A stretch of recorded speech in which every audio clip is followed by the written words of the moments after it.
Welcome to the Underground, the Steel City Underground, the black and gold standard for Pittsburgh Steelers coverage. Now, here's your host, Joe Kuzma. Hello, everyone, and welcome to another edition of the Steel City Underground podcast. My name is Joe Kuzma, and today, not flying solo. I do have a special guest, but Brian will not be with us for this particular episode. So he's on assignment, and he'll get a chuckle out of me saying that. So without further ado, I would like to welcome our guest for today's episode, Brad Lambert. And Brad is a Pittsburgh native and current talent manager / producer who frequently splits his time between LA and Pittsburgh. He got to start managing talent and working with many Steelers players. This is really a laundry list of names. I'm not even sure if I want to go through them, but I mean, it's literally everyone. We got one, and I guess we have a very big story about, but it's everyone from Super Bowl MVPs, current players, and everyone in between. So without really building this up any much more, Brad, how are you doing today? Hey, thanks so much for having me, man. It's good to be here. Yeah, and great to have you too, and I'm looking forward to hearing some of the stories that you had. So, of course, one of the things that was pitched to me was it was everybody, man. I mean, there's Hines Ward, there's Lynn Swann, Ryan Shazier to Rocky Bleier, even Cam Heyward, Joe Haden, and more. So why don't we get started by talking a little bit about your background? You're obviously the good thing is that even though you're a talent manager and a producer, you're also a Steelers fan. So sometimes when I come across folks in your line of work or someone who works within the football industry, you know, I get guys who are Broncos fans or Raiders fans or God forbid, you know, it's like a Browns fan or something like that. Yikes. So go ahead. Tell us a little bit about yourself. Yeah, so I'm born and raised in Pittsburgh, so, you know, black and gold in the veins from the get-go. But, yeah, man, I started off in the sports industry. At the end of the day, I like to chase my passions, and however I can incorporate that into my personal and professional life, that's what I strive to do. So from high school around 2006, 2007, I really started to dive in to the sports world. Shortly after the Steelers won in 2005, I got connected to Willie Parker. And then from there, you know, the list just continued to expand. And what I did is basically provide whatever value I could for these guys, from marketing, social media, production, any type of consulting, PR related, marketing related. I mean, it varied from player to player, but it was just me surrounding myself with guys that brought me happiness on Sundays, with them, you know, scoring touchdowns or making plays. And, you know, it was my way to kind of return the favor and just have them be a bigger part of my life. You know, like I said, from 2005 on, I've just continued to kind of each year meet the new wave of players and continue those relationships and build.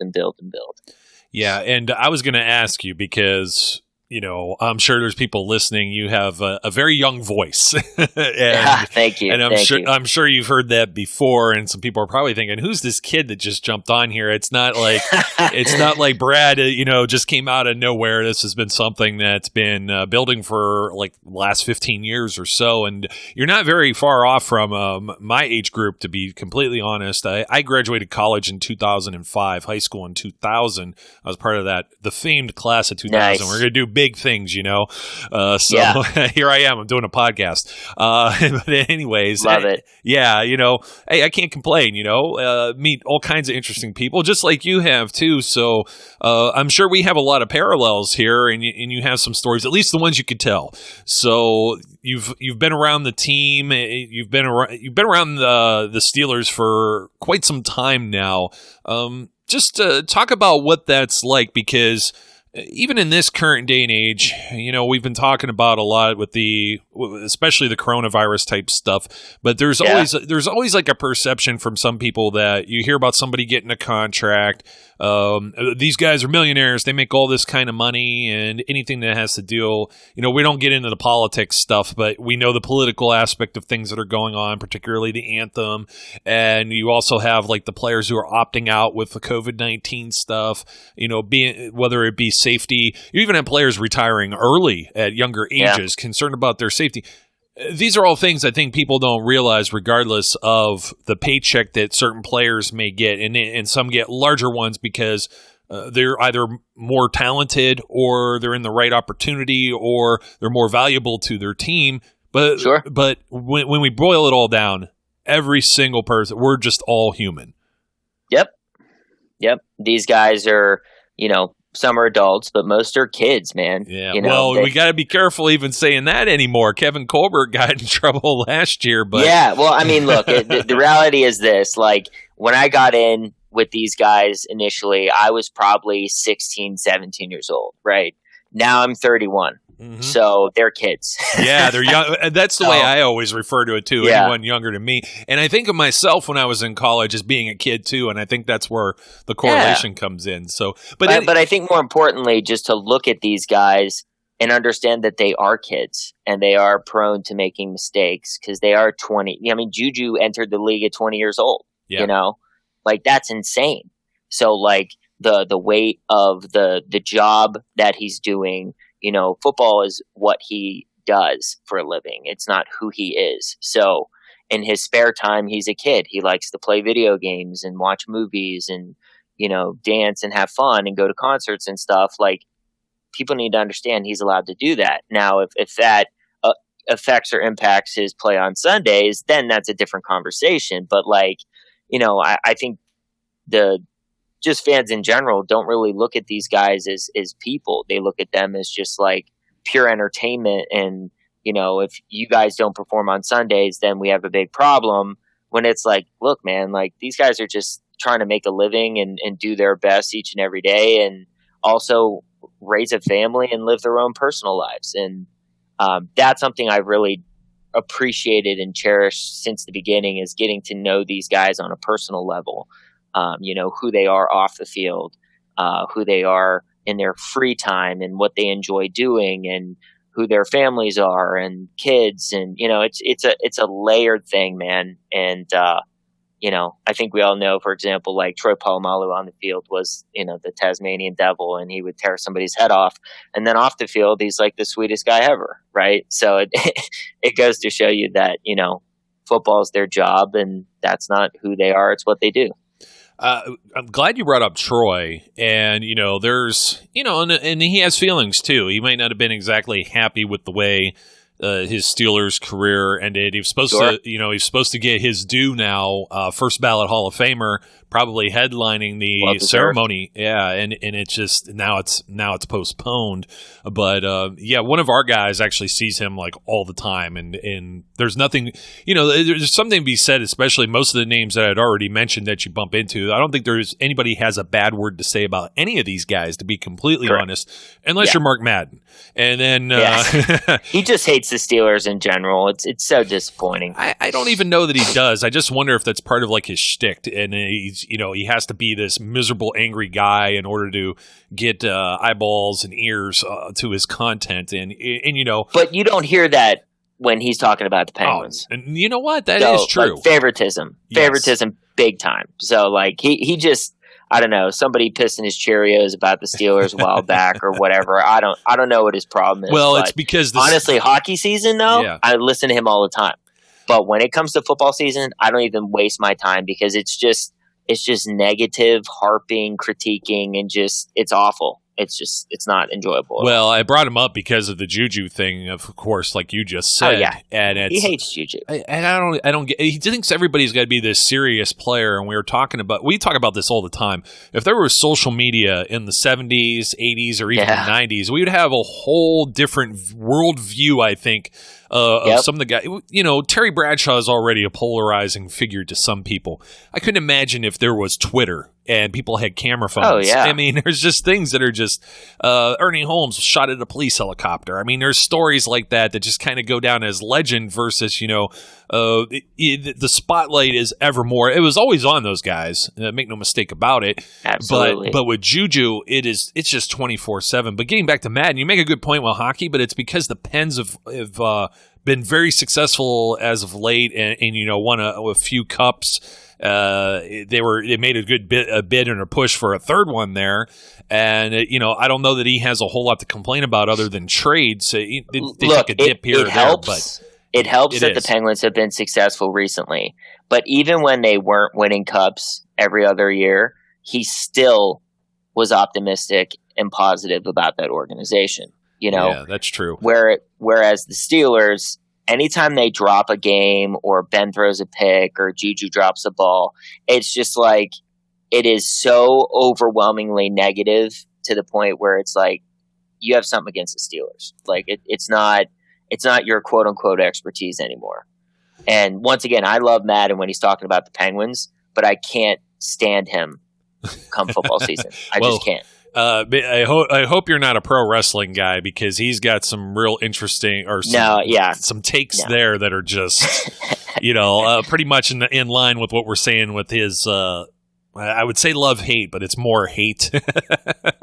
Like the way you would weigh it. It would probably be more in bold letters with the hate part. But exactly. Anyways, we kind of got off track with that. But I do like how you're mentioning that with Juju, and this just came about the whole kids thing because these are the type of things, and Madden's not the only one. He's by far from the only one who criticizes guys like this, and by far not just the Steelers. This goes on in every single NFL city, and we usually see it. We're not going to see it this year with training camp, but they'll have that day off, and Mike Tomlin takes everyone to like Dave and Buster's or something like that, and they go to have fun. And everybody's like, or even when they show up, you have James Harrison driving the fire truck or whatever be the case, and everybody's like, look at these guys. They don't take this serious. You don't think James Harrison is like one of the most serious and dedicated guys to ever play the game? I mean, to be able to play work ethic. Yeah, to play at like 39 years old at the level, it doesn't happen that way. I'm falling apart. I'm 38 right now. I get out of bed and it's coming for you, man. Just give it another like 3-4 years. You get in your mid 30s. It's coming around the corner. 100%. So, I guess, I know we have. I guess we could just go right to the Willie Parker story. I'm sure you got some other stories about some other players that you might want to share, past or present, as well. Sure. But tell us a little bit how you got hooked up with Willie Parker because this is the one. I guess this is one of your highlights. Yeah, man. I mean, Willie was one of my favorite players at the time. I just loved watching him play the game. He was so unique in that day and age of the NFL with his speed that, when he hit the second level, no one was catching him, and teams knew that. He knew that. They didn't call him Fast Willie Parker for no reason. So obviously he shined in 2005, and that was kind of like his coming out party, if you will. And then obviously sealing the deal with that Super Bowl record run. But I got connected to him and his family shortly after that. And it was just out of admiration. I wanted to do what I could for him. And it stemmed from, funny enough, it was in high school. I had an art project that I did like a portrait of him. And I was, my school was entering it into like a competition, and, I was trying to get it signed. So I ended up catching up with Willie, at training camp, and that just kind of launched, our, I didn't even want to call it a friendship at the time, but it was just like, I was an acquaintance. I became someone that, I had a good conversations with his family all the time. Like we really started to bond then. But once again, I was 16, 17 years old, and he was like mid 20s. So there was a big age difference at the time, but he was always very nice and, professional, and treated me great. And, once again, it was out of admiration and respect. And, to be a fan, and then fast forward like literally 15 years later to where I'm Uncle Brad to his two kids, And I actually ended up handling his retirement with the Pittsburgh Steelers, which was, once again, going from fan to friend and, I guess manager in that stance of, working with, Omar Khan over at the front office and setting up, him retiring with Peasy and a few others at training camp in Latrobe. But it was just full circle. And, I still talk to him all the time. He's family now, but that was the cool transition. I always say, I was the fan on the other side of the fence at training camp, and then I became the guy on the inside of the fence with the guys on the field. And that all stemmed from me providing whatever value I could to impact their personal and professional life in a positive way. And it was just really cool to see our relationship grow over the years. Specifically in 2007, Willie Parker was lighting the league on fire. He was leading the league in rushing. Second to last game of the season, he had a halfback toss, ended up getting tackled low, and he broke his ankle and lower leg on that tackle, and obviously missed the rest of the season, and it cost him the rushing title. And at that point, he didn't handle it well, man. His dream of winning the rushing title, especially as an undrafted free agent, went up in smoke. And he was devastated, and he spiraled into a pretty severe depression after that, and didn't know if his career was over. He was in a bad place, and his family was concerned. And I at the time was a freshman in college, and I'm thinking to myself, what could I do for my friend that could bring him some happiness? Now, mind you, he's a professional athlete, celebrity. He has a lot of money, a lot of toys, so to speak. What could I do that he couldn't do for himself? And knowing what I knew about Willie, I was like, you know what? I'm going to hook him up with his idol, Michael Jordan. Now, mind you, I don't know Michael Jordan. I wasn't friends with Michael Jordan, but I knew Willie, and I knew how much Michael meant to him. So I knew that's what I had to do. And about 2.5 months later, Willie and his entire family went up into Michael Jordan's suite at a then Charlotte Bobcats game versus the Lakers. And he spent the entire evening with Michael. And, that was so special for me, because fast forward to 2 years ago, I was on the field during pregame with Willie at a Steeler game. And he just turned to me out of the blue and said, "You helped me meet Michael Jordan. That was the best day of my life." And I mean, it's fresh in everyone's minds right now because of the whole Last Dance documentary, and it's right in your face right now. So there's a lot of folks who may not have gotten to see Jordan play or realize just how big of an icon he was, particularly to someone that's in this age group. You know what I mean? So 100%. Yeah, I mean. I'm probably just a couple years older than Willie, I would think. I'm somewhere along the same lines, age-wise. And when you look at this, it's just you grew up watching him. You probably didn't realize at the time that you probably wore his shoes, or you're a Bulls fan. I was not a Bulls fan. I was a Cavs fan, and they used to just beat the crap out of the Cavs, and it just made me miserable. And then some other things happened with the Cavs. Brad Daugherty retired, and had serious injuries, retired, and then they weren't competitive until LeBron came around. But aside from my personal basketball anecdote there, this is somebody you idolized and looked up to growing up. I have a personal story myself meeting Rod Woodson. Rod Woodson's pretty much in that category for me as far as that. Love that. I would no less. I have a lot of respect for Michael Jordan, probably way more than I detested him while he played, because he played for the enemy. You know what I mean? It could not. Yep. Who could beat the Bulls back then? Nobody really could. Nobody. You watch the documentary, and you're just like, wow. You know what I mean? And I know it's made to make everybody pretty much look good, except for Jerry Krause. But that's how big of a deal that is when it comes to for somebody like Willie Parker. He was probably just we're talking about a small kid. We're not talking about a college kid, over saying slang there. We're talking about a legitimate child, and he grows up and goes to play in the NFL, and you almost melt, even though on some level, we're talking about somebody who's won a Super Bowl, somebody who was a Pro Bowl player at that time, among the league's leading rushers for a couple of seasons there.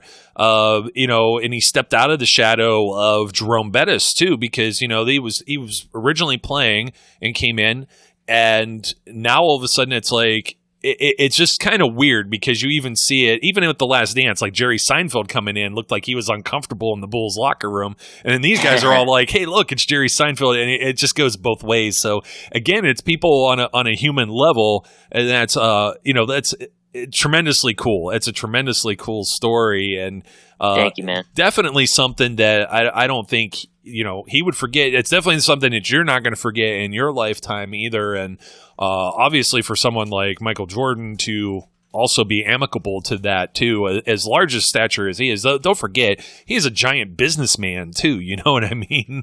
Like the whole Jordan brand and everything. This guy still doesn't have free time on his schedule, I think it was important to just clarify, for people listening, is I was a freshman in college. Yeah. I wasn't a celebrity. I didn't have a brand. I didn't have money.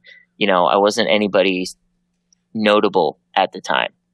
But I was able to make that happen by putting in the work and the time. And, I was raised with the morals and just the ideologies of if you can do something nice for somebody, just do it. Don't worry about, if you get something back in return, just do it. And to hear all those years later that act of kindness out of nowhere, no one asked me to do it. I just wanted to do it because I saw my friend in pain. Yeah. And to hear that was the best moment of his life. This man won 2 Super Bowls. He had 2 kids. No disrespect to his kids, obviously, but that's how much that moment meant to him. And not only as just a fan, being a fan of Michael Jordan, meeting him, growing up, that's who he idolized. Plus he went to, UNC.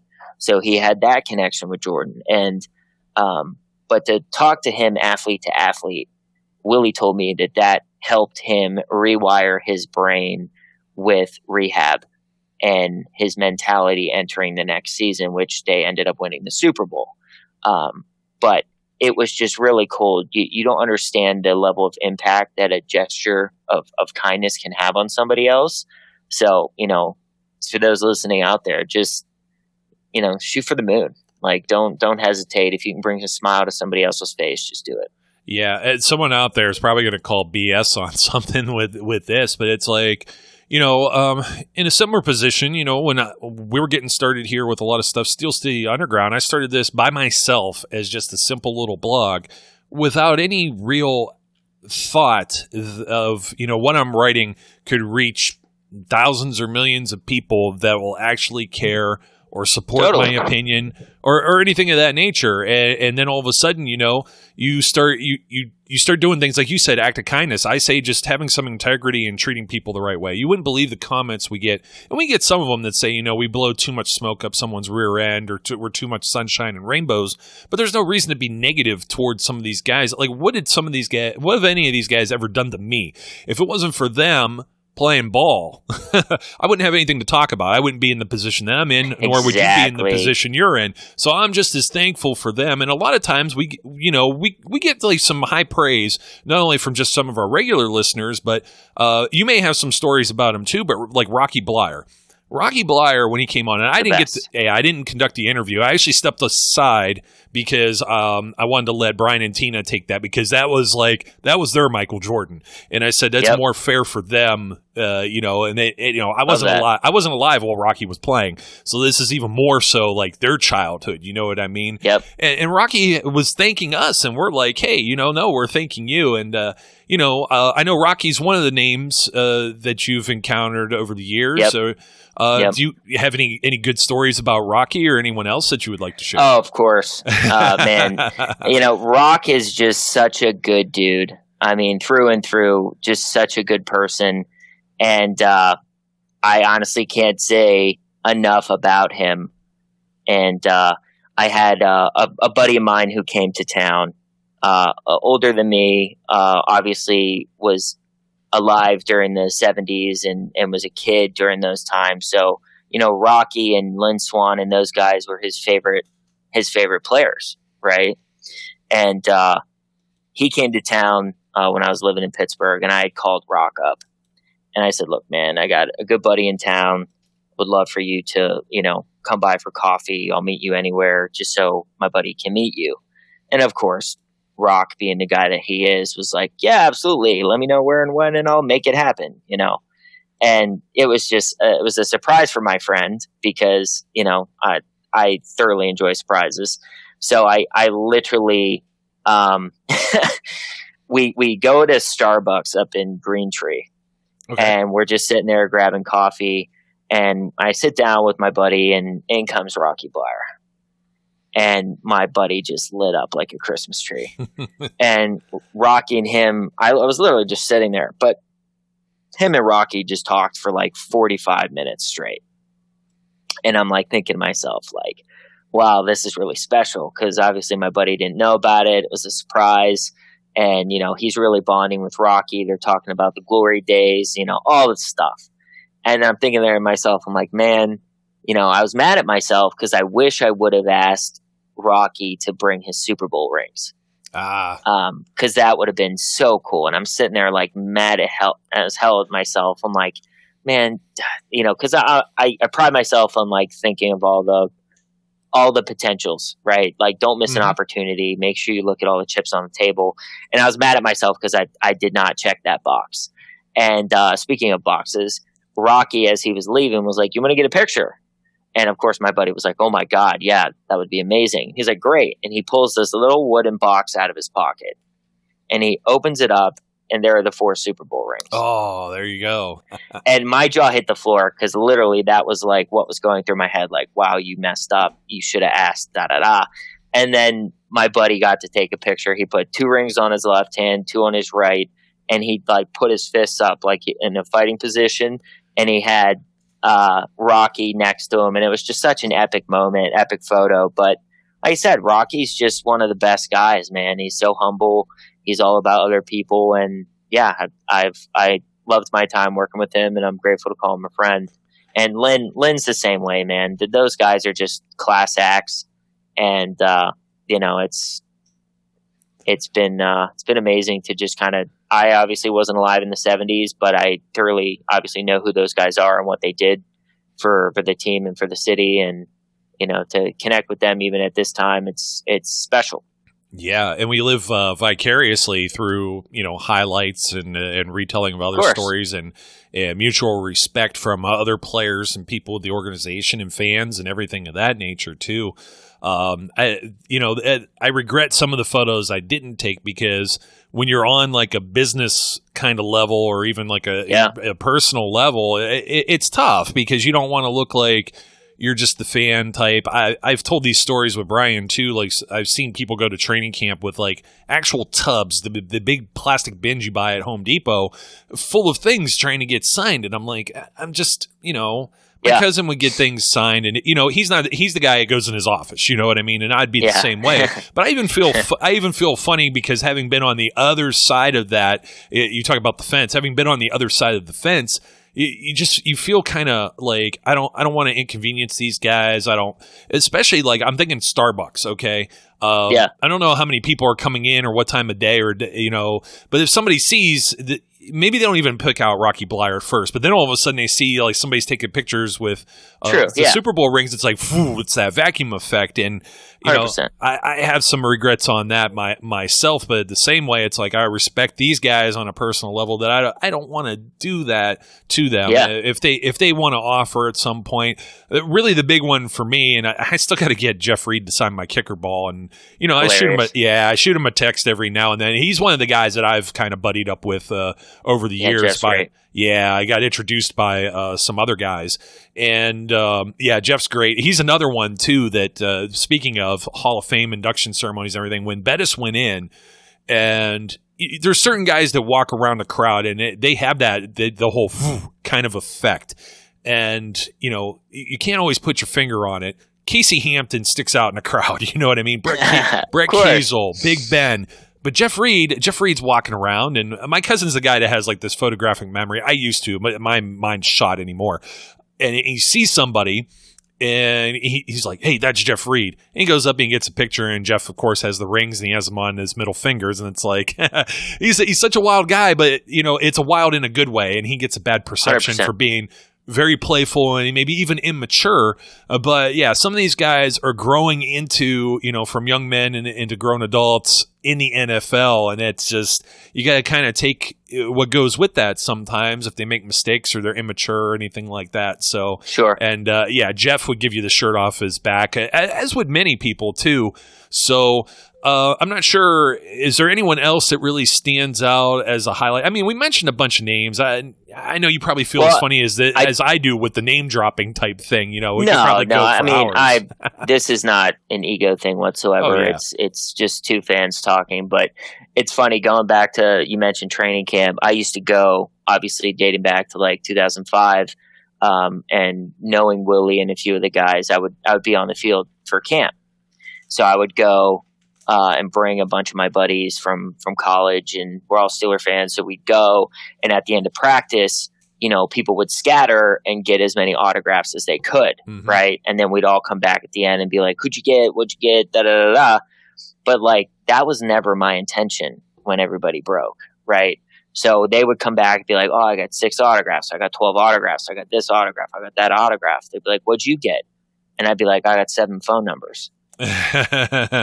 Yeah, so nice, because you get to network with we had different priorities. Yeah, we had different priorities, and for me, autographs are great, and Lord knows my room is peppered with, I'm looking at a Willie Parker Super Bowl 40, his touchdown run photo that's framed and he signed it. Like, I have that stuff, but only for guys who I was really close to, and moments that we worked on together, or projects or whatnot. But for me, it was about those relationships. That's what has built my business. That's what built my career and continues to do so. So autographs and stuff are great. It's cool to have, but I would much rather have that lasting relationship than, a faded piece of paper with somebody's name on it. You know what I mean? So it's just a funny story off of what you just said. And then going on to other stories, I mean, really close to Le'Veon Bell, one of my favorite running backs. Hated to see him go. I really didn't want him to go. I wish him the best, obviously, and whatever he decides to do, moving forward and for the rest of his career. But, we were really close when he was with the Steelers, and, we had, talking back and forth about FIFA. And that was our kind of connector, if you will, because he was the people's champion in the locker room, if you will. And we had like through other players, I would get messages saying like, "Yo, Le'Veon is talking mad on you in the locker room, saying you're not shit at FIFA, da da da da da." So it got to the point where I finally got his number from somebody. I was like, "Yo, let's do this." So like, I went over to Lay's house, and he had 2 chairs in front of his big screen plasma, and then he had about 7 friends over surrounding the chairs. So it was literally like this stadium environment. And dude, it was the most intense like setting ever, because we're sitting there playing FIFA, and he ended up going up 2-0. And then I ended up crawling back and tied it up, and he scored again. And then in the like 80th minute, 90th minute in extra time, he tackles me outside of the box. And I was playing with Barcelona. So like, it was either score this goal or lose. So I was outside the 18. I had a free kick with Messi, and I drilled it. Like, top left corner. The house exploded like we were watching the Super Bowl, because it was just like, literally, if I miss this kick, the game's over and I lose. But I made it. We tied. I ended up beating him in penalty kicks. And it was just like an insane game. And we played about 2 or 3 more games, and those games were not close. He ended up throwing his controller down. He's like, "I'm done." And I was like, thanks for playing. So, I think Le'Veon retired at FIFA ever since. And my most recent victim, and you can tell him I said this, and I'm sure he'll see it and be very irritated, but I've been playing Zach Banner on FIFA. That's not the guy I want. I don't want to poke that animal in that cage at all. Yeah, well, he goes by the Hulk for a reason. But I live in Los Angeles, so I'm safe right now. Exactly.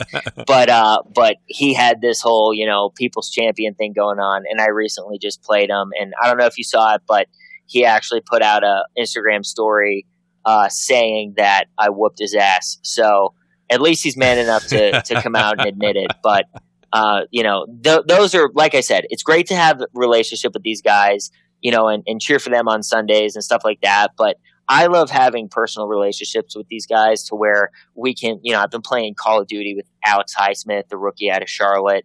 Great kid. I'm telling you right now, he's going to be special for the Steelers. Dude has like a extremely high motor. His work ethic is insane. It reminds me a lot of TJ Watt. So, I know he's a team first player. And he's going to surprise a lot of people. I'm not sure how much action he'll get this year. I know he's going to play a big role in special teams, but in years to come, it's going to be exciting. But those moments, playing Call of Duty with those guys, and I used to play Call of Duty with Hines Ward back in college, and that was just such a surreal experience, man. Because I'm a kid in college, and I'm on the mic with Hines, and we're playing Call of Duty. It's just so weird. It's moments you don't take for granted. And once again, it's just, building that trust with these guys to where, I play COD with Ryan Shazier and Stephon Tuitt, and, these guys just, want to play. Eric Ebron's another big gamer. So at the end of the day, man, it's like, Ryan specifically, I can't say enough about Ryan Shazier. He is one of the best people I've come across, and definitely one of the best professional athletes I've come across in my life. One of the most humble, kind, giving. His work ethic is second to none, and he is the most mentally tough person I've ever met. And I remember watching the game a few years ago where he was injured. And man, when you have relationships with these guys, the result of the game or the game itself just doesn't matter anymore. Yeah. And when he went down, I literally could give a rat's ass what happened in that game. And that's saying a lot coming from me, because I literally lose my mind on Sundays. Like it's my heartbeat to my, Steeler fans, it means everything. So when he went down, I was just sick, and I ended up going to the hospital to see him about 2 days later, flying out from LA. It was during the holidays. So I went home and spent a good amount of time with him in the hospital, man. And it was, walking into that room and seeing him in a wheelchair. And at that time, he didn't have a lot of movement, and it was just heartbreaking, bro. Like, I can't, we embraced, tears were shed. Like, it was heavy. And, to see where he's at today, fighting and clawing back to have some normalcy in his life. I just can't say enough about him. So, I actually talked to him on the phone the other day. He's family, and I wish him nothing but the best. And I hope he's able to get back where he wants to go in his life, not specifically to football, but whatever he wants to do. And love him to death. And I'm not sure if you've had interactions with him, but yeah, I honestly can't say enough about him. Yeah, I've gotten to meet him several times. Very soft-spoken, very gentlemanly, I would say. I mean, it's almost, you get some guys, you could tell they have like a little bit of bravado to them, so to speak. But I would say Shazier, kind of, Hines Ward, he's got the smile, he could talk the trash, but in a personal setting too, Hines is just so down to earth when it comes to those guys. I could tell you where I was when Shazier got hurt in that game against the Bengals, and it was at a Permane Brothers, and you could have heard a pin drop in the place. And I mean, exactly same feeling. I was sick to my stomach over it, and I probably did, even at that time, had I had any encounter with, probably maybe once. So I hadn't met him, and I don't have like the personal level maybe of contact that you do, But even that, I get sick when guys get cut. There's guys, I talk to or interview during the draft process, or the guys that get drafted by the team. Like if you're talking to somebody, let's just say Alex Highsmith, and then in 2 years, let's just say 2-3 years doesn't pan out, or he gets hurt and then that costs him his opportunity. You get sick to your stomach. You really do. Of course. You feel, you feel for some of these guys. And there's guys I've interviewed, and I almost hate asking the question, but it's like some of the NFL careers are so short. It's like, what's your plans maybe after football? You know what I mean? And it's always good. 100%. Everybody, just about everyone has some type of backup plan. And, all these guys are college educated, so you would hope so. But you never know. Every now and then you get surprised by the one that's just like, I don't know. It's well, like, the one thing I'll say is like, when guys get cut or they move on or whatever, if I have a personal relationship with them, I don't abandon them. Yeah. You know what I mean? Like, that's something that Willie said to me, when we were talking about his injury, and even when he moved on to the Redskins and then ultimately retired, is he's like, you didn't give up on me. You didn't leave me, like most fans move on, and that's fine. But like, I wasn't just a fan to these guys. Like, they were friends, they were family. Like, and that's like, I do my best to keep in touch with everybody, dating back to Lynn Swann and Rocky Bleier. Like, we text, we talk. Like, this is something that, I want them to be a part of my life, and I want to help them any way I can. I mean, I was grateful to be a part of the 412 collab that Ryan did with them, with the Shalif shirts. Yeah. That's something I was involved in. I helped execute with Ryan and the 412 guys, who, I don't know if you guys who are listening, know about the Shop 412 guys, but the best, the coolest gear. If you're from Pittsburgh, you got to have it. So definitely go pick some up. But yeah, we did a Shalif shirts collab and a lot of really cool stuff with them. But once again, it's like, Ryan was out, but I was there for him, and that doesn't happen. You know what I mean? Like, I don't care what happens. I support these guys on and off the field because, imagine just being supported for the job that you do, and then when you're no longer doing it, no one cares. Yeah, that's the tough part. And sometimes it's it's part of the business, part of the machine too, where you might lose touch with someone, and it doesn't always happen that way. And that's the thing I always say, and you said it too, football's family. We're all connected. We all owe a debt of gratitude to those guys just as much as, and we don't realize that sometimes, they come back and thank us, like I was saying with the Rocky Bleier story there. And, it's all interconnected. Not everyone has a career with just one team necessarily. A lot of guys, they come from the college ranks. And they're friends with a lot, they're friends with a lot of people. They go to camps or come from the same city, or, there's so many connections that are out there. And then also consider how you got generational players now, or families that are in the NFL, like the Watts and the Edmonds. And, there's a lot of connections there. That's why it's weird too. You get people that are like, why is so-and-so working out with these guys? You got like 3 Steelers, and then you might have somebody that's, I don't know, from the Chiefs or something, practicing with these guys. And it's like, well, they're from the same area. They grew up together. They went to college together. There's so many connections that are there, and it's the whole football is family. And, just backtracking a little bit on, there were 2 things you said, and I only remember the one, and it was about like the cheap faded piece of paper. And, I used to actually work within pro wrestling and within promotions within there. I love that. And so when I speak about autographs and things of that nature, don't bring somebody your paper plate or your Fox's pizza box you got from the concession stand to have them sign it, because give a little thought to it. I have the infamous story of the boneheaded cousin, not the cool one that I was mentioning earlier, showing up to camp and not even he had this like hat. It's the most faded. He doesn't listen to my stuff anyway, so I'll talk smack on him anyhow. Picture something that used to be white, and then you probably wore it to mow lawn for the last decade and sweat in it all summer. And he's holding out this hat to try and get, of all people, AB to sign it. And then he was like, man, AB just like walked right by. I was like, even though this guy was out on the field and it's 90 degrees and sweaty and, he has to hit the showers, he don't want to be touching your nasty hat. You know what I mean? And you don't even bring a Sharpie with you. You think he's just got one like right there, like in his jock or something, It's just like, give it some thought, because if you give it some thought and show that it has any sort of meaning and value to you, that's only it's gonna make the player feel better about it too. You know what I mean? Like, come across it from the other side. So I've seen some really bizarre, like the napkin thing and everything like that.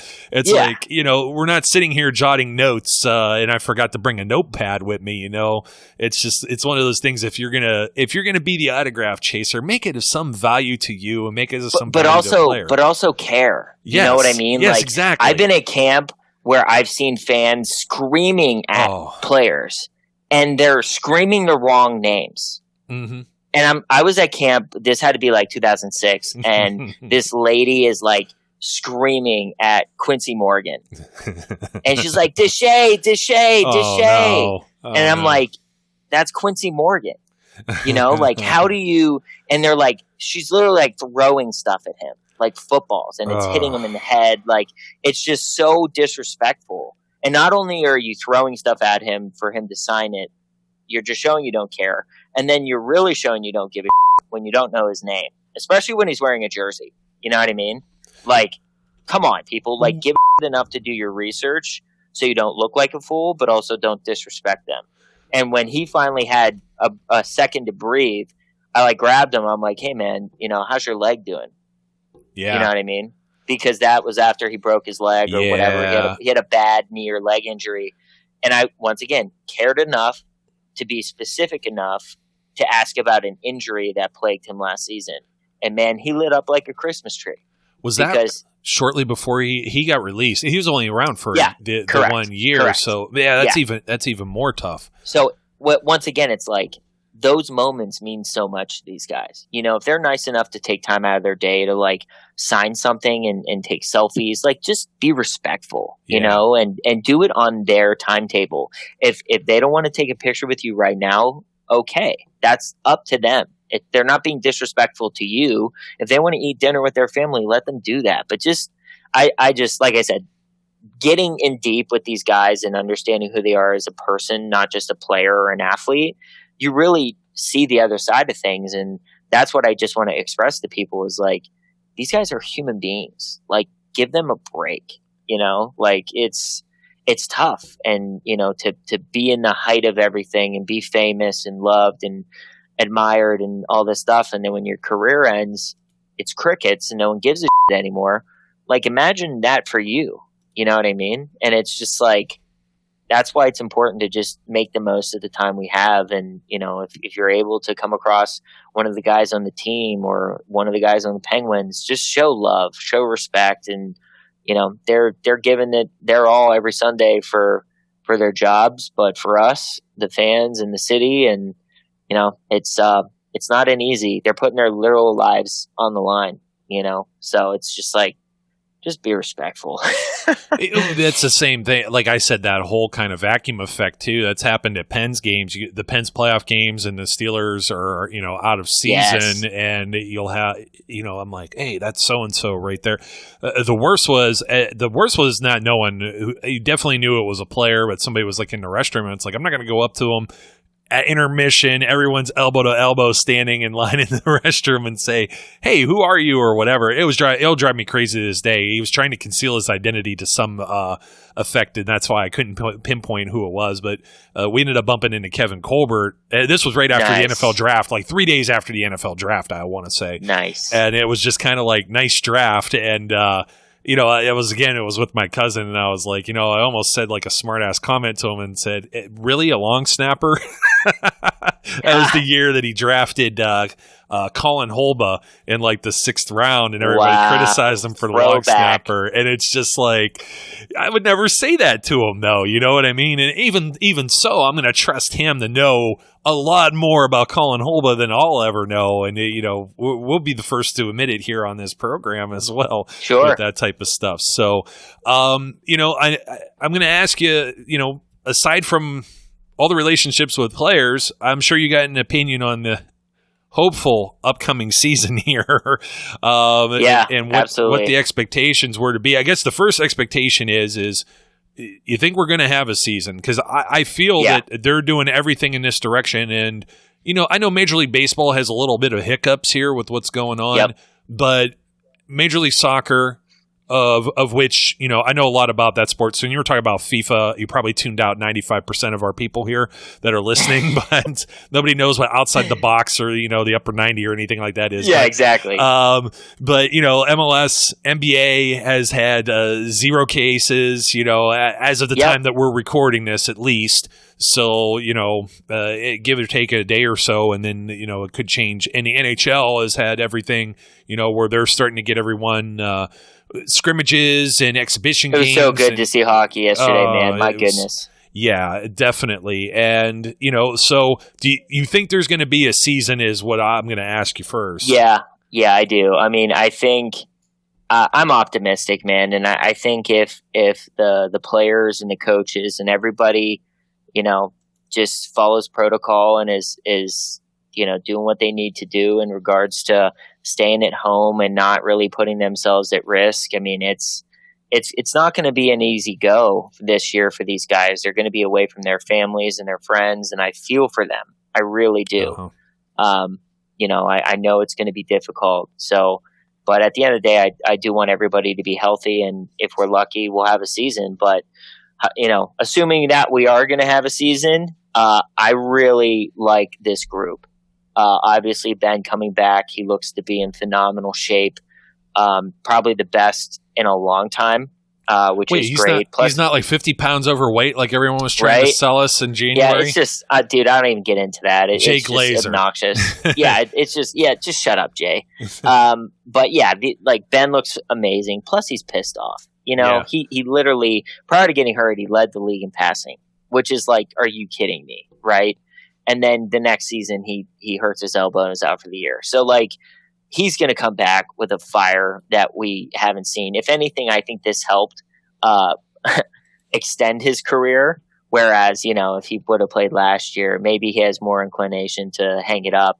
But now he's pissed off and wants to play. So, and plus he's in good shape, which I think is good news for Steeler fans. So, Ben comes back. You add Chase Claypool to the receiving core. Juju's, going to be Juju again because Ben's back. No disrespect to Duck or Mason, but Ben is a legend, a future Hall of Famer. So that's not a guy you can easily replace. But, credit to those guys for doing what they did last year. They did a heck of a job for being put in a pretty situation all around. But then, running back, I love McFarland. I think he's like an Alvin Kamara type. I think he's going to add an element to the offense coming out of the backfield that, we haven't really seen. James Conner looks to be in phenomenal shape. I think he's going to have a really great season. I just hope he can stay healthy. Guys had some bad luck with that, but he's a fantastic running back, and I'm glad he's there. Adding Eric Ebron to the tight end group, give me a break, dude. Ben's going to have the most weapons he's ever had across the board. I would even say maybe better than the Killer Bees. I'm going to say that just he's on the from record. A balance, just from a balance standpoint. No disrespect to Heath Miller, but the game is different now. So having a big, fast, athletic tight end like Ebron, dude, Ben put up serious numbers with Heath Miller. So imagine what he's going to do with Ebron. And Ebron's healthy now. And, dude, I've talked to Ebron, and he's on fire. He can't wait. He has insane goals this year in the best way for himself, statistically speaking. So, you put him and Ben together, it's going to be scary. And you talk about mismatches. We're talking about Ebron, who's a big athletic tight end, right? So that's going to open up space for Deontay Johnson, Juju, James Washington, Chase Claypool. And then the running backs, it's just the offense itself is going to be ridiculous. Well, don't forget Vance too. I mean, that's what I'm saying. How are you going to cover both? How are you going to cover both of those tight ends? You can't, and that's what I'm saying. The Killer Bees were great, but tight end was a weakness. Heath was towards the end, I want to say, of his career, if not gone already. But like obviously when Heath left, we really lost that threat at tight end. Jesse James was a average tight end at best. He produced some good numbers and whatnot, but it just wasn't Heath. And that's nothing against Jesse James, but he just wasn't. And then, Grimble was an athletic tight end that we hoped would have expanded into a Ebron type, but injuries and whatnot kind of held him back. So, but yeah, the offense itself is going to be insane. We still have a phenomenal O-line. We added Wisniewski from the Super Bowl champion Chiefs. So I just really like where we're sitting offensively. And if we can stay healthy, it's going to be really hard to beat this team. And then you flip to the other side of the ball. Dude, we had the best defensive football last year, and we had one of the worst offenses. Yeah. So you add Ben and what we just talked about to that already sick defense, which Minka is going to be even more comfortable back there. Yeah. Him and Edmonds are going to have an even better relationship and chemistry on the back end. Same with Nelson and Haden. And then Devin Bush entering his second season. Scary. And then you add a guy like, Stephon Tuitt back to the mix, who was a monster at the start of last year until he got hurt in the Chargers game. So, I mean, where's the weakness on this team? I don't see it. I mean, they're disrespecting us across the board. They disrespected us royally in Madden. Don't even get me started with those ratings. That doesn't mean anything to me. It's same with the NFL Top 100. It's 100%. One year out the other. It's just ridiculous. But trust me, it matters to the players. And if anything, they're pissed off. Yes. But that's the thing. It's an insult. Yeah, but the team itself, look, Lamar Jackson is a flashy player, and he's talented. But he has done nothing when it matters to show me that he's legit. Patty Mahomes, he showed me everything. Yes. That kid is special, and he's a threat in the AFC. But do I consider Lamar Jackson a threat? No, I really don't. When it comes down to the nitty-gritty, how he performed in that game versus the Titans, go ahead, be the cover of Madden, but are you going to win a Super Bowl? I don't know, dude. I'm not confident about it. I really don't. When it comes down to it and he has to pass the ball, I don't see it, dude. I'm sorry. And then the Browns, give me a break. The Bengals, Burrow. I think he's going to get punched in the face with the fact that he doesn't have mini camp. He doesn't have training camp. He doesn't have preseason. You know what I mean? It's just going to be such a rough go for him. He's going to have a good season. I mean, he's a talented player. But I think that is going to hurt in his development big time. So as far as the AFC North goes, you're going to have bouts between the Steelers and the Ravens. I wouldn't be surprised if we split those games, but I also wouldn't be surprised if we won both of them, to be honest. So for me, I having no fans playing at, was it BB&T Stadium or what is their stadium? Ravens M&T Bank. M&T Bank, thank you. Yeah, so playing there without the Raven faithful, it's going to be weird, but I think that benefits the Steelers, honestly. That's the Penguins going to Philly and not playing, not hearing Crosby sucks for 3 hours. Yeah. Or Matt Murray hearing his name over and over and over. Exactly. So it's it comes down to then execution, right? Because you don't get distracted with all the BS and the noise and the crowd noise and whatever. So, the other AFC teams, the only team I'm really, really concerned about are the Chiefs for obvious reasons. But even then, they had some key players opt out already. Yes. Plus, they lost Wisniewski on the line. So, they're lucky Patty Mahomes can run because he might be running for his life a lot and bouncing outside of the pocket. But they're still a massive threat in the AFC. Yeah, but the Pats are tanking for Lawrence. That's obvious. Let's be honest. And without Brady, they just, I love Cam. Honestly, I hated the Patriots because of Tom Brady and everything they are and whatnot. But now that Cam's there, I can actually say the name without cringing because I do love Cam Newton. I spent a good amount of time in Charlotte. So I really, really like Cam Newton and I respect him and I'm happy he's getting another shot. But they're really not dealing him a winning hand at all. Oh, no. So, I mean, that offensive line was already kind of shaky. The receivers weren't there. Yikes. And it was, the receivers are the tight ends. Like, you talk about all the weapons Ben has. Look at what Brady had, like, last year, and I understand there's N'Keal Harry or, Sonny Michel, but those are still young guys that are still trying to grow into the role. And, I've never thought I've liked Cam. My thing with Cam was I was like, he's not going to go to the Steelers because he's not looking to be a backup, and the Steelers aren't going to pay him. But he took this incentive-laden contract with the Patriots, who didn't have any money anyways. That kind of surprised me, but there's opportunity there. And but it's a 1 year. Yeah. It's a 1 year deal. Yeah. So it's very possible that he could come hypothetically after this season. Like we don't know what's going to happen with Ben. True. If we win the Super Bowl this year, I would not be surprised if Ben hangs it up. Ooh, I don't know, man. I still think these guys, and I'd mentioned this on a previous show with Mike Tomlin, I still think they're all hitched together for like 2 or 3 seasons. I really feel agree. that way. Hey, I hope that's the case. Oh, of course. But then again, knock on wood. seeing how Bettis went out, I would not be surprised if Ben does the same thing. It'd be a domino effect too, because then you got to replace some other guys that are sticking with Pouncey will number leave. 1. Like, he's retiring if Ben goes, right? Yep. Like, he's already said that. So, it is what it is, but I'm not ruling out the Cam thing. It just depends on how this year goes, right? So, and plus, look, I want Ben for the next 2, 3, 4 years, and I think it's a possibility now that he's entered the season extremely healthy and fired up and wanting to kind of bounce back and prove himself. Not that he has to, which is ridiculous.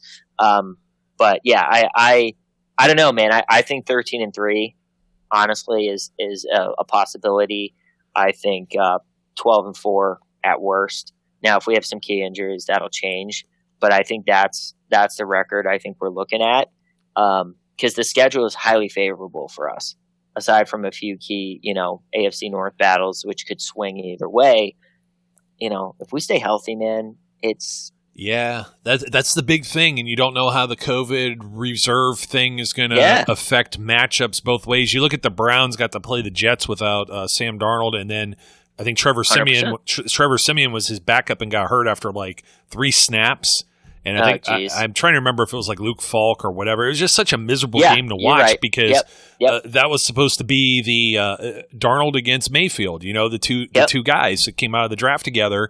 The big matchup on Sunday night, Monday night, whatever it was last year, and it was like there was a win. There was one of the wins for the Browns, and it's just like those are the type of situations you might see happen, or even the Patriots defense last year where they didn't face like 7 or 8 straight games where they didn't face a quarterback worth a flip, and those are the kind of things you might be looking at. So it's like, it's always like on paper. I hate making predictions on records, but I'd say double digits would be nice. Ravens are always going to play tough, man. It's like I've never have any respect for the Browns. Anyone who listens knows that. Agreed. I have half my family's Browns fans, being a Northeast Ohio native, born and raised. So it's like it's a pain in the butt dealing with them because every year there's that optimism that lasts for about 2-3 weeks and then slowly fades into the oblivion.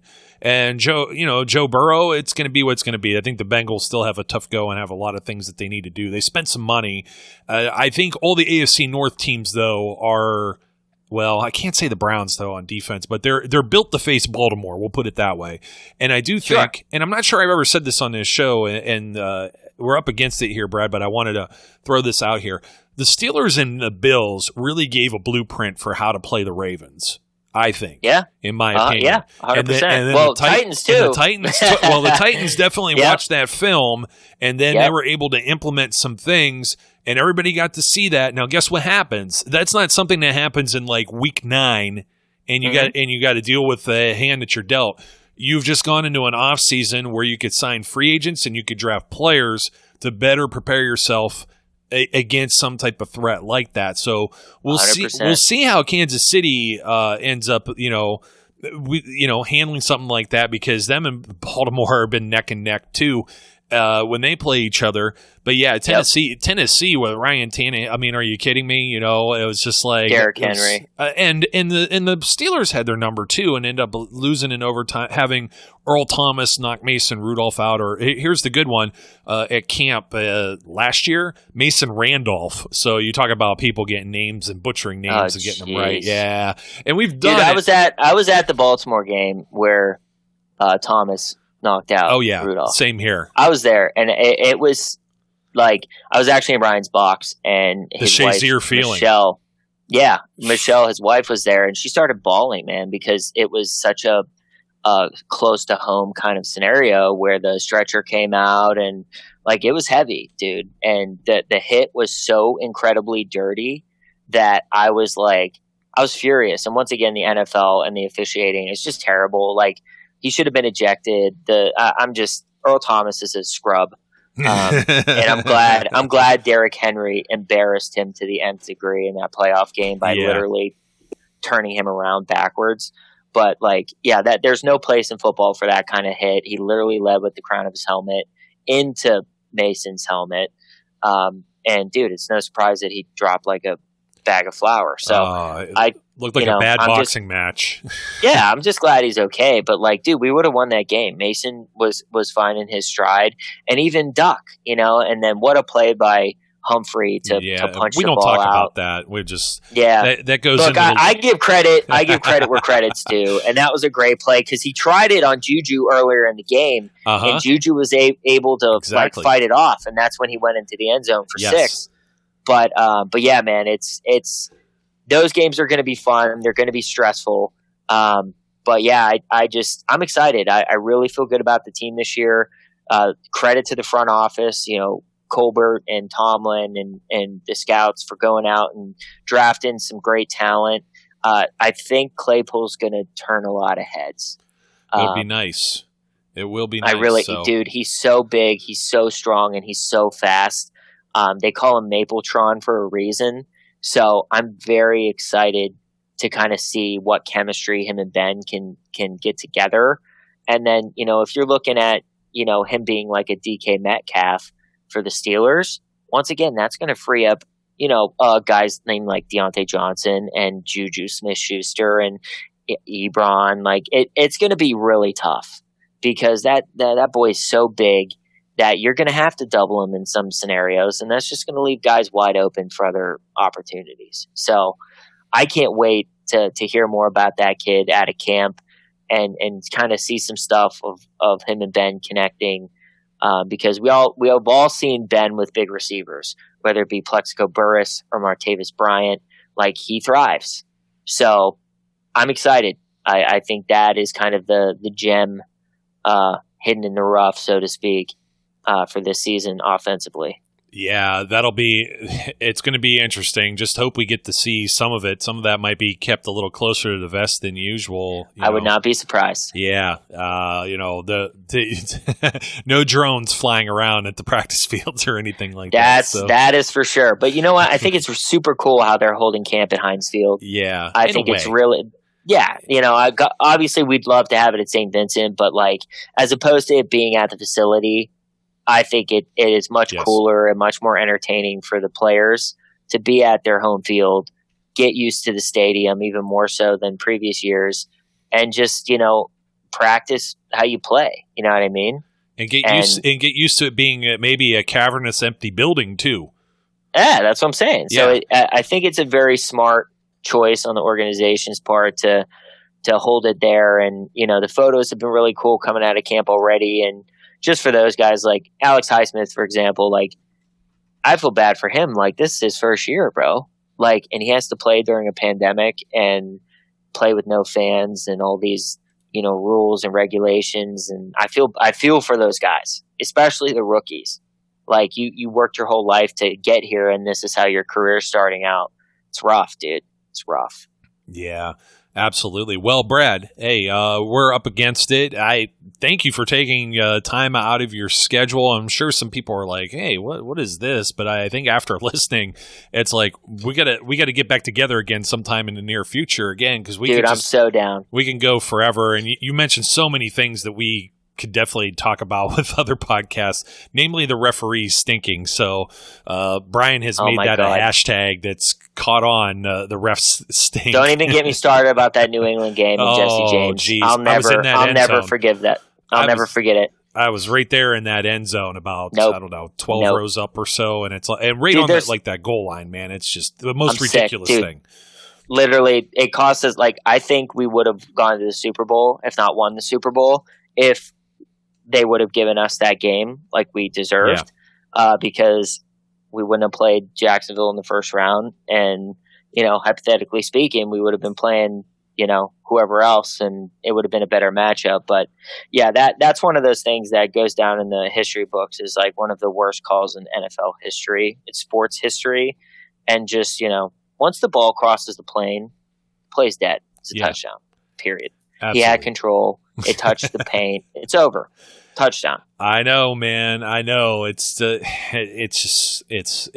bad. And that game was so good, bro. It was.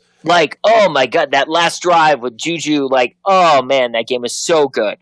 Tony Corrente, that's the name you got to remember. And now, that is really seriously forever. You're outing him now. Forever. He's already been outed, and then every time you've seen him since, he loses more and more credibility, which doesn't help the rest of the NFL referees and their crews. He should have been fired. It's just should have been fired. Well, the thing is, you get on the headset and you talk to New York, and it's how do you get this wrong? You have a headquarters, you have a command center. This is one of the big. Every game's big, you know what I mean? But but some are bigger than others, obviously. Let me ask you this. Yeah. Let me ask you this, Joe. If it's against the Browns, do you think they overturn that call? Well, Tony Corrente probably isn't refereeing. That's number one. You get a handful of guys, and I mentioned one. I outed Clete Blakeman on a previous podcast too. Maybe with him. But no, I don't think they look at it. If it's a Sunday 1:00 game, and you got the no. I'm specifically referencing the Patriots. Yes, were involved. No, I agree with you. 1,000,000%, man. 1,000,000%. I'm picking up what you're putting down. Anybody else? I'm telling you right now, I don't see them overturning that. But because it was New England, maybe Baltimore. Yeah, maybe. So those are the two that I could think of. And the Baltimore thing is only going to be because my bias and being a homer, and them being the main chief rival of the Steelers. But, man, the Patriots, where there's smoke, there's fire, man. And that wasn't the first, goofy call that entire season. And I don't want to belabor this, but there was one with Kelvin Benjamin that was a touchdown. There was the Austin Safarian-Jenkins Jets fumble end zone, whatever thing that they called back. And, that whole mess happened.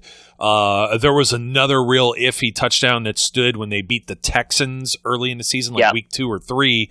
I think it was Brandon Cooks, and it was was both of his feet in, and they let that one just slide, and they won that game. And there's a lot of asterisks, and there's a lot of conspiracy theories, and we'll just I don't know how they still managed to screw this up. Honestly, I really don't get it. It's 2020, man. With the technology, the slow-mo cams, the HD 4K cams, what are you doing? You know what I mean? I just don't. I will never understand how in today's game they can make those horrible mistakes. No, there's $100. I can't even say $100 Logitech cam because those webcams are pretty good too. It's the $20 off-brand one that you get at an Aldi's or something, and they put those in the pylon, and that's what they use. And then the referee stands in front of it, and then you don't even have that crappy choppy video view. It's ridiculous. So it makes no sense to me. But whatever. I digress. Yes, same here. Brad, hey, thanks for joining me once again, and thanks so much. Hope to have you again. And for all our listeners out there, of course, don't forget to something or other comment, subscribe, maybe not even in that order. So once again, my name's Joe Kuzma, and my guest today is Brad Lambert. We encourage everyone out there, as always, to be safe, be good, and we'll catch you later.